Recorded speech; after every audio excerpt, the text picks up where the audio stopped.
हम लोग आज जो है ये ऑल इंडिया फेडरेशन की ओर से केंद्रीय समिति में यह निर्णय लिया गया कि भारत सरकार ने जो नई नीति बनाई है खाद्य वितरण की, उसके विरोध में और जो हम लोगों ने 30,000 रुपये मानदेय की मांग रखते आई है आज कई वर्षों से, और भी हमारी कई मांगे हैं जिनको हमने प्रधानमंत्री को हमने दिया है, प्रधानमंत्री के नाम से है। तो उन मांगों के समर्थन में पूरे देशव्यापी 72 घंटे का बंद 7, 8, 9 को रखा जाएगा। उस मांगों के समर्थन में कि हम जब इतनी महत्वपूर्ण योजना को चलाते हैं, भारत सरकार की योजना को 81 करोड़ लोगों को हम अनाज मुहैया कराते हैं, लेकिन हमारा ही खुद अगर पेट नहीं भरता है, मेरे बारे में नहीं सोचा जाता है, बहुत कम कमीशन में हमसे काम कराया जाता है, तो हम लोगों को 30,000 रुपया महीना मानदेय दिया जाए और जो अन्य सुविधाएं हैं जैसे कि 4G में कन्वर्ट किया जाए, 2G में राशन दिया जाता है। ये सब जगह भारी परेशानी, ऑथेंटिकेशन में बहुत सारी दिक्कतें होती है।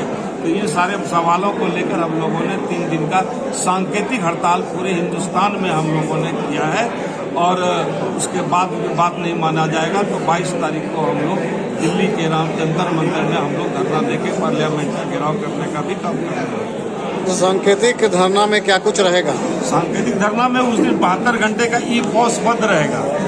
ई-पॉस जिससे वितरण किया जाता है वह ई-पॉस 72 घंटे हम लोग नहीं चलाएंगे और राशन वितरण नहीं करेंगे। इसकी सूचना हमने अपर सचिव महोदय को और निर्देशक महोदय को भी हम लोगों ने दे दिया है और राष्ट्रीय स्तर पर माननीय प्रधानमंत्री जी, खाद्य मंत्री पीयूष गोयल जी, साध्वी निरंजन ज्योति जी से लेकर के सभी राज्यों के जो विभाग के सचिव हैं सबको ईमेल के द्वारा सूचना दी जा चुकी है। तो कई जगहों पर, कई राज्यों में खास करके राशन भी पर्याप्त मात्रा में नहीं मिल पा रहा है। जी हाँ, राशन पर्याप्त आपके रांची में भी, आपके झारखंड में, आपके झारखंड में भी राशन PMGY का और NFSA का अभी तक बैकलॉग चल रहा है और हम लोग इस बात से काफ़ी सशंकित हैं। हमने सूचना के अधिकार में हमने पूछा भी था भारतीय राज्य खाद्य निगम से कि यह आखिर क्यों चल रहा है, लेकिन वो गोल मटोल जवाब दिए। हमें शक है कि गोदामों से अनाज यहाँ कुछ गायब भी हुए हैं, जिसका कि कोभाजन यहाँ की वितरण व्यवस्था और यहाँ की जन वितरण प्रणाली को होना पड़ा है। इसकी SIT की जांच की मांग भी हमने जो है इस प्रेस में हमने किया है। मुख्यमंत्री से हमने मांग किया है कि वह इस पर जांच करें कि क्या अनाज घोटाला हुआ है, क्योंकि हाल के दिनों में मीडिया में यह बातें आई कि कई गोदामों से राशन गायब है। तो राशन तो लाभार्थियों का था जो हमारे माध्यम से, तो हमको तो दोहरा नुकसान हुआ। एक तो हमको कमीशन नहीं मिला, दूसरा हमें बदनामी भी मिली। तो फिर अनाज ये गया कहाँ, इसकी जांच होनी चाहिए। परिचय बता दीजिए कैमरा के लिए। मैं ओंकार नाथ झा, प्रदेश अध्यक्ष fair price of dealer association Jharkhand और all India fair price of dealer federation का राष्ट्रीय कार्यकारी अध्यक्ष।